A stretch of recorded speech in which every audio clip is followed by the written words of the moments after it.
Alright, in this video we're going to talk about finding the trig functions given an angle. So let's say, for example, my angle that they give me is pi over 6. Now, let's say that they want me to find the cosecant of pi over 6. So I don't have to find all of them, I just need to find a specific one. So to draw pi over 6, I know it's in the first quadrant, and it's a 30-degree angle. So this is going to be 1, 2, and the square root of 3. And since I'm in the first quadrant, everything is positive.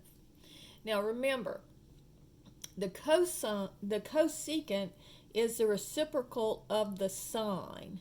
So the sine of pi over 6 here would be opposite over hypotenuse, 1/2. So the cosecant will be the reciprocal of that, which is 2 over 1, or 2. So your answer on this one would be 2.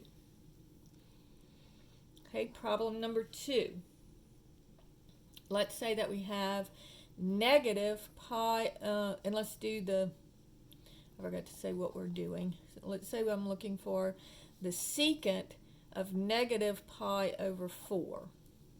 All right, so negative pi over 4 will be, you're going backwards pi over 4, so that would be in my fourth quadrant, and my reference angle is pi over 4.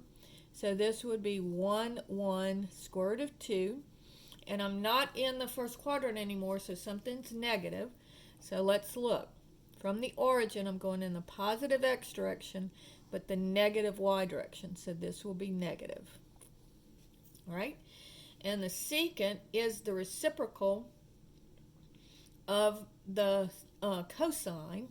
So if I look at the cosine of negative pi over 4, that would be adjacent over hypotenuse.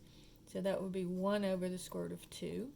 So my secant here would be positive square root of 2 over 1, which is just square root of 2. Okay? Problem number 3. Let's say that I'm looking for the cotangent of negative 5 pi over 6. All right?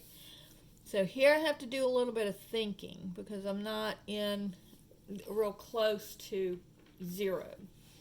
So I'm going to look and notice I'm going negative here, negative 5 pi over 6.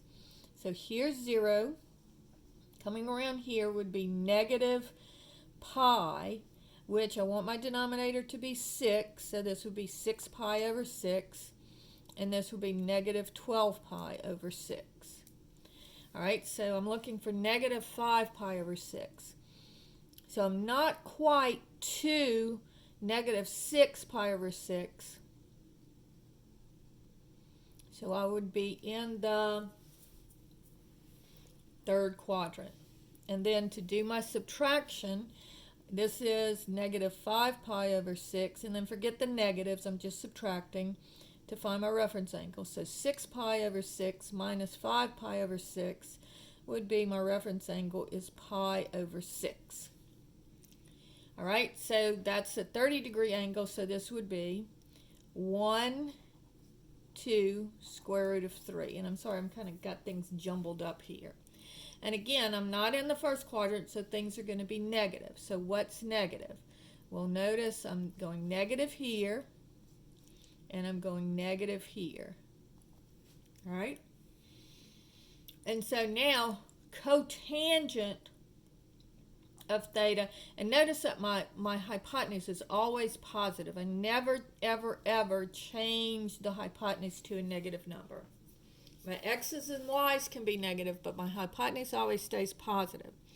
So looking at the cotangent of negative 5 pi over 6, I'm going to look for what is the tangent of negative 5 pi over 6. So that's going to be opposite over adjacent, so it would be negative 1 over negative square root of 3, and the two negatives would cancel. And so the cotangent would be the reciprocal of that. So it would be the square root of 3 over 1. All right? So let's do one in the in the second quadrant. So let's say I've already done a cosecant, a secant, and a cotangent. So we'll just go back and do another cosecant. And let's do 2 pi over 3. Actually, let's do one in degrees. So if I said the cosecant of 120 degrees. All right, so I know that this is 0, this is 180, this is 90, and this is 270. So 120 would be somewhere up in here. So here's 120, and remember, I always go to my x-axis. So to find out my reference angle, I'm going to go 180 minus 120, the bigger number minus the smaller number, and that gives me 60 degrees. So my reference angle here is going to be 60 degrees. So opposite 60, square root of 3. So it's 1, 2, square root of 3, but the opposite of the 60 degrees is the square root of 3. And again, I'm not in the first quadrant, so things are negative. So let's look.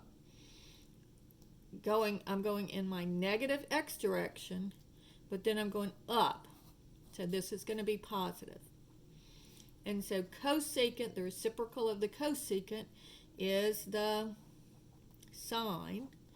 So the sine of 120 degrees would be opposite over hypotenuse, square root of 3 over 2.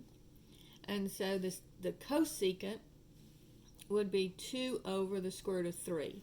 And of course, if you want to rationalize these, you can. So I just multiply numerator and denominator by the square root of 3. So this would be 2 square root of 3, and that would be the square root of 9, which is 3. So I can either leave it just as 2 over the square root of 3, or I can write it as 2 square root of 3 over 3. Either way is fine.